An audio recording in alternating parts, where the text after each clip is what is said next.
Hello everyone, इस question में क्या गिवन दे रखा है, पहले इस क्वेश्चन को पढ़ लेते हैं। Find the friction on the block in the following cases. ये डी पार्ट है और इससे पहले हम लोगों ने ए बी सी पार्ट पढ़ लिया है। और ये हमारे पास एक ब्लॉक दे रखा है 10 kg का और ये हॉरिजॉन्टल सरफेस दे रखा है और यहाँ पे रफ जो हॉरिजॉन्टल सरफेस है रफ है, तो कोफिशिएंट ऑफ फ्रिक्शन दे रखा है 0.8। यहाँ पे एक 50 न्यूटन का ब्लॉक के ऊपर फोर्स लग रहा है at angle 37 degree from the horizontal. तो अब देखिए इस क्वेश्चन को सॉल्व कैसे करेंगे। देखिए इस डायग्राम को मैं पहले थोड़ा सा यहाँ पे हॉरिजॉन्टल डायरेक्शन पे हॉरिजॉन्टल लेवल का ये प्लेटफॉर्म, ये हॉरिजॉन्टल सरफेस, इस हॉरिजॉन्टल सरफेस पे एक मैंने एक ब्लॉक बना लिया। ये हमारा ब्लॉक, ये हमारा ब्लॉक, ठीक। इस ब्लॉक के ऊपर एक 50 न्यूटन का फोर्स इस डायरेक्शन में लग रहा है, ठीक है। अगर आप थोड़ा सा ध्यान से देखें तो यहाँ पे एक हॉरिजॉन्टल डायरेक्शन से ये जो कंपोनेंट है, यहाँ पे एक एक्स डायरेक्शन में कंपोनेंट होगा और एक वाई डायरेक्शन में कंपोनेंट होगा। तो ये वाई डायरेक्शन वाला कंपोनेंट हो जाएगा। अभी हम इस चीज़ के बारे में बात करते हैं, ठीक है ना। देखिए ये वाला जो कंपोनेंट होगा वाई डायरेक्शन में होगा और ये वाला कंपोनेंट होगा एक्स डायरेक्शन में। तो एफ एक्स, ये वाला एंगल 37 डिग्री दे रखा है, तो यहाँ पे एफ एक्स हो जाएगा 50 cos 37 डिग्री और यहाँ पे हो जाएगा 50 sin 37 डिग्री। क्लियर।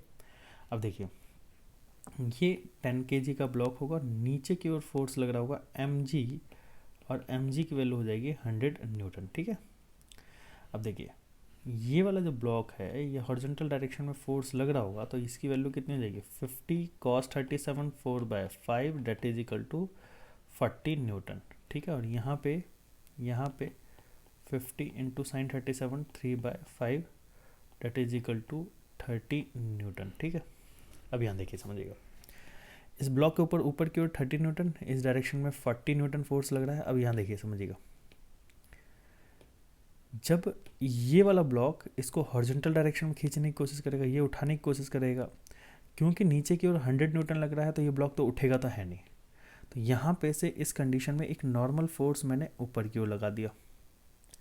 ये नॉर्मल फोर्स, ऐसा करते हैं इसको थोड़ा सा, हाँ यहाँ से लगाते हैं, ये वाला हो जाएगा नॉर्मल फोर्स और उस नॉर्मल फोर्स की वैल्यू हम देखेंगे। और यहाँ से लगने वाला एक फ्रिक्शन फोर्स होगा, ये फ्रिक्शन फोर्स कौन सा होगा ये देखेंगे हम लोग। चलिए देखते हैं फ्रिक्शन फोर्स कौन सा होगा, अभी बात करेंगे हम लोग। पहले चेक करते हैं, स्टैटिक होगा, लिमिटिंग होगा, काइनेटिक होगा, वो हम चेक करेंगे। अब देखिए पहले तो हमें, क्योंकि लिमिटिंग फ्रिक्शन से ही चेक करेंगे, तो सबसे पहले लिमिटिंग फ्रिक्शन के लिए नॉर्मल फोर्स निकालने की जरूरत पड़ती है। तो नॉर्मल फोर्स हम लोग यहाँ से इस वाई एक्सिस के अलॉन्ग जो इक्वेशन बनेगी उससे हम लोग निकाल सकते हैं। तो अब यहाँ पे देखिए F Y plus normal force that is equal to M G, क्योंकि ब्लॉक एक्सेलरेट करेगा नहीं। तो एफ वाई की वैल्यू कितनी है 30 plus N is equal to यहाँ पे 100 न्यूटन, तो एन की वैल्यू हो जाएगी 70 न्यूटन, जो नॉर्मल फोर्स लग रहा होगा इस ब्लॉक के ऊपर, ठीक है।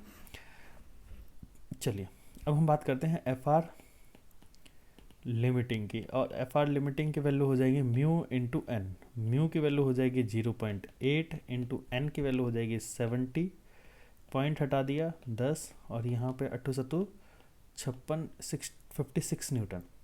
अब देखिए इस ब्लॉक को खींचने वाला, हॉरिजॉन्टल डायरेक्शन में खींचने वाला फोर्स कितना है 40 न्यूटन और ये लिमिटिंग फ्रिक्शन कितना है 56 न्यूटन। तो ब्लॉक क्या चलेगा, नहीं चल पाएगा। तो बिकॉज यहाँ पे लिख देते हैं, because F x is less than F R limiting, so block does not move, block does not move, so static friction is acting on the block, static friction is acting on this block, on this block ये static friction लगेगा। और static friction अगर block के ऊपर लगता है तो उसकी वैल्यू कितनी हो जाएगी एफ आर स्टैटिक, और स्टैटिक की वैल्यू कितनी हो जाएगी म्यू, स्टैटिक की वैल्यू हो जाएगी स्टैटिक फोर्स की, फ्रिक्शन फोर्स की, वो ड्राइविंग फोर्स के बराबर हो जाएगी और इस एफ एक्स के बराबर हो जाएगी। मैं कहूँगा 40 न्यूटन के बराबर हो जाएगी स्टैटिक फ्रिक्शन। तो आई होप आप लोगों को ये समझ में आया होगा। ब्लॉक मूव नहीं करेगा और लगने वाला फ्रिक्शन जो होगा वो स्टैटिक नेचर का हो, जिसकी वैल्यू 40 न्यूटन होगी। आई होप आप लोगों को ये क्वेश्चन समझ में आया होगा। Thanks for watching this video. और अगर आप लोगों ने अभी तक चैनल को सब्सक्राइब नहीं करा है तो चैनल को ज़रूर सब्सक्राइब करिएगा और बेल आइकन को प्रेस जरूर करिएगा, ताकि जो भी लेटेस्ट लेक्चर हो आप लोगों के पास सबसे पहले पहुंच सके।